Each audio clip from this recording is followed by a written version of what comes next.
ఇలా అందరి ఇళ్ళ ముందర చెట్లు వస్తాయి. నేను పెడుతున్నా, మీ ఇళ్ళ అందరి ముందర చెట్లు వస్తాయి. కానీ ఎవరింటి ముందర చెట్టు ఉందో మీరు ఎవరైనా సరే నేను కుండీలు పెడతాను, మట్టి పోస్తాను, ఎరువు వేపిస్తాను, తర్వాత దాంట్లో చెట్టు ఇస్తాను. కానీ చెట్టు ఎవరింటికి ముందర కుండీ వస్తే ఆ ఇంటి ముందర చెట్టు నాటుకుంటారా? నేను నాటిపియాలనా? నాటుకుంటారా మీరే? సరే చూస్తాను.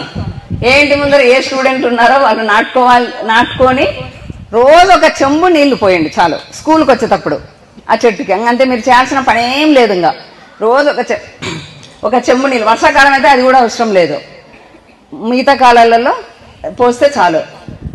ఇట్లా మనం పచ్చదనం కూడా చేసుకుందాం బనగానపల్లిని. ఓకేనా?